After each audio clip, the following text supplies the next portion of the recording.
When the modern mind travels into the past, it tends to paint the Middle Ages in warm, romanticized hues: roasted wild boar glistening with fat, golden wine poured into silver goblets, and fragrant bread broken at rustic wooden tables. This image, nourished by centuries of fiction and cinema, is a dangerous illusion. If a person from the 21st century were transported back to the year 1250 without preparation, the immediate threat would not come from the sword of a knight or the spread of plague. The true enemy would lie on the plate. The biological reality is sobering. The modern digestive system, conditioned by pasteurization, refrigerated supply chains, and rigorous hygiene standards, would face a microbiological war it could not win. The first, and perhaps deadliest, adversary lurked within the most fundamental of all foods: bread. Grain constituted the very foundation of medieval existence, providing up to 70% of daily caloric intake. Yet the grain of the Middle Ages bore little resemblance to the carefully selected, industrially processed product we consume today. On the damp agricultural fields of medieval Europe, a parasitic fungus known as Claviceps purpurea, commonly called ergot, routinely infected rye crops. For the medieval peasant, it was often impossible to fully separate the black, toxic fungal growths from the healthy grain. The flour ground from this contaminated harvest contained highly potent alkaloids, ergotamine among them, which produce profound and dangerous physiological effects. Consumption of ergot-contaminated bread led to a condition known in the Middle Ages as Ignis Sacer, or Saint Anthony's fire. The symptoms were severe. Intense vasoconstriction led to burning pain in the extremities, as if the hands and feet had been set alight. In advanced cases, impaired circulation caused gangrenous necrosis of the limbs, which blackened and separated from the body, often without significant hemorrhage. Neurological symptoms including hallucinations and psychosis accompanied the physical deterioration that a modern individual, whose system possesses zero immunological or metabolic tolerance for these alkaloids, would experience severe neurological failure within days of consuming contaminated bread. What began as sustenance would end in agony. Even in the absence of ergot contamination, the very composition of medieval bread posed a significant physiological challenge. In periods of famine, which were the rule rather than the exception in medieval Europe, flour was routinely adulterated. Unscrupulous bakers, or simply desperate households, mixed indigestible materials such as sawdust, ground tree bark, chalk, and soil into dough to increase its volume and mass. The modern gastrointestinal tract, conditioned for dietary fiber within a specific and relatively narrow range, would respond to these indigestible additives with severe intestinal inflammation and bowel obstruction. A complete bowel obstruction in the medieval period was, in virtually all cases, a death sentence. It would remain so for the time traveler far removed from any possibility of surgical intervention. If we shift focus from plant-based foods to meat, the hazards become no less pronounced. Mechanical refrigeration, as we understand it today, did not exist. Meat consumption was, fundamentally, a race against decomposition.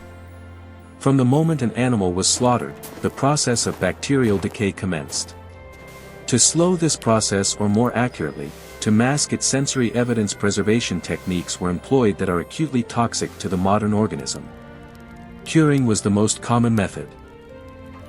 Meat was packed in salt-filled barrels and stored for weeks.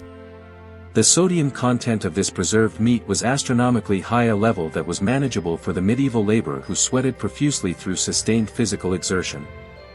For a modern individual, however, the sudden ingestion of such quantities of sodium would acutely destabilize the body's electrolyte balance. The kidneys would be overwhelmed, blood pressure would rise to life-threatening levels, and paradoxical dehydration would set in mid-meal. Even more dangerous was unsalted, unrefrigerated meat. The so-called oat gout, the strong, gamey flavor prized among medieval nobility, was frequently nothing more than meat in the early stages of bacterial decomposition. Game was routinely hung for multiple days until it was sufficiently tender, a culinary euphemism for controlled putrefaction.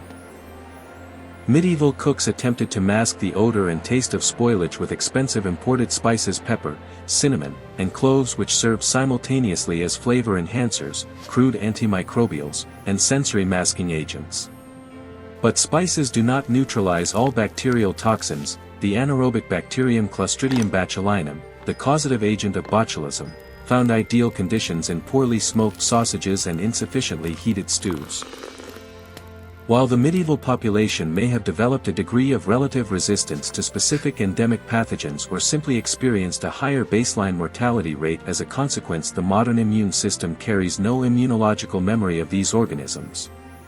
A single serving of moderately spoiled pork could trigger acute food poisoning that, through massive fluid loss, would progress to circulatory collapse within 24 hours.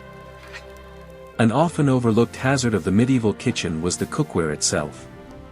In wealthier households, food was prepared in copper cauldrons or vessels made of tin or pewter. Acidic food stews containing vinegar or wine reacted chemically with these metals. In copper vessels, this reaction produced verdigris, a copper acetate salt that is highly toxic. Pewter was frequently alloyed with lead, introducing another vector for heavy metal contamination. The result was chronic heavy metal poisoning through routine dietary exposure. Lead poisoning in particular manifests as progressive anemia, renal failure, and severe disorders of the central and peripheral nervous systems. Compounding the issue, lead acetate, colloquially known as sugar of lead, possesses a sweet taste. It was deliberately added to wines during production to soften acidic vintages and improve palatability. The time traveler would therefore be confronted not merely by biological pathogens, but by chemical toxins accumulating silently in the body with every bite and every sip. Beyond solid food, water represented perhaps the most reliable source of lethal infection. The popular notion that no one in the Middle Ages consumed water, that all liquids were fermented, is an oversimplification, though it reflects a genuine underlying truth. Clean, potable drinking water was exceedingly rare in medieval urban centers. Rivers and wells served simultaneously as sewage outlets, as industrial water sources for tanners and dyers working with caustic chemicals and animal urine, and as drinking water supplies. These water sources were heavily contaminated with fecal coliforms, as well as the causative agents of typhoid fever, Salmonella typhi, and cholera, Vibrio cholerae. Dysentery, an acute inflammatory disease of the large intestine caused by bacterial or parasitic infection, was omnipresent in medieval populations. A single swallow from a city well or an urban waterway would be sufficient to infect the gastrointestinal tract of a modern individual, which has been conditioned in a comparatively sterile hygienic environment and carries no adaptive immunity to these organisms. The resulting dysentery, characterized by bloody diarrhea, high fever, and severe fluid loss, is rapidly fatal without antibiotic therapy and intravenous fluid replacement. The small beer widely consumed in the Middle Ages was, in fact, comparatively safer.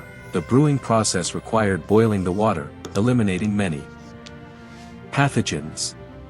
However, alcohol consumption simultaneously promoted diuresis and dehydration, a physiologically self-defeating cycle when the primary threat to survival was already fluid loss.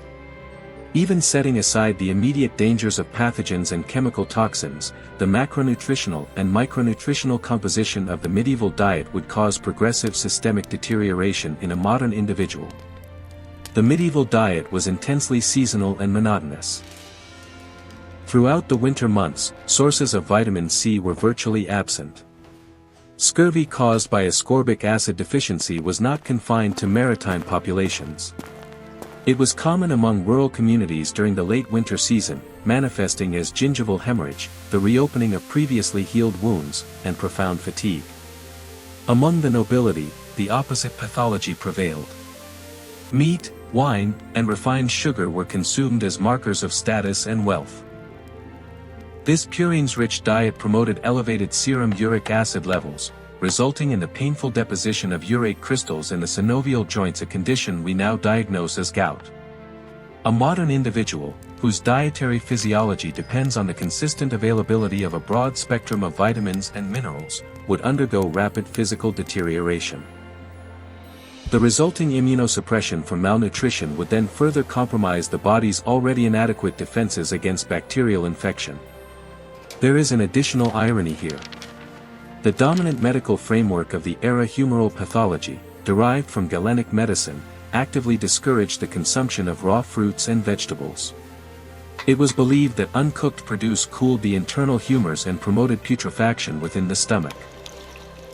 Accordingly, nearly all vegetables were boiled extensively, destroying the majority of their heat-label vitamin content in the process. And in a final, grim twist, raw vegetables grown in fields fertilized with human feces were frequently colonized by intestinal parasites, including Ascaris lumbricoides, the human roundworm. The warnings of medieval physicians against raw produce were medically incorrect in their reasoning, but inadvertently valid in their practical outcomes. In summary, death in the medieval period did not always arrive loudly. On the battlefield it came quietly, invisibly, and served on a pewter plate. The people of that era possessed biological adaptations that had been shaped by centuries of relentless selective pressure. Their gut microbiome was diverse and hardy. Their immune systems had been challenged and calibrated by lifelong exposure to endemic pathogens. Their tolerance threshold for pain, infection, and physiological stress was substantially higher than our own. The modern human, by contrast, is in many respects a biological product of sterility. 3 days of medieval dietary exposure, whether through the ergot alkaloids in the bread, the verdigris leaching from the copper cauldron, the salmonella in the game meat, or the E. coli in the well water, would be sufficient to precipitate systemic failure. The fantasy of traveling to the medieval past and flourishing there by virtue of superior knowledge is, in the cold light of microbiology, a fallacy. One would not live as a lord. One would die as a patient, felled not by war, nor by pestilence, but by an ordinary meal that was simply unremarkable daily life for a peasant of the year 1300. History, it turns out, goes through the stomach. And in this case, it is entirely indigestible.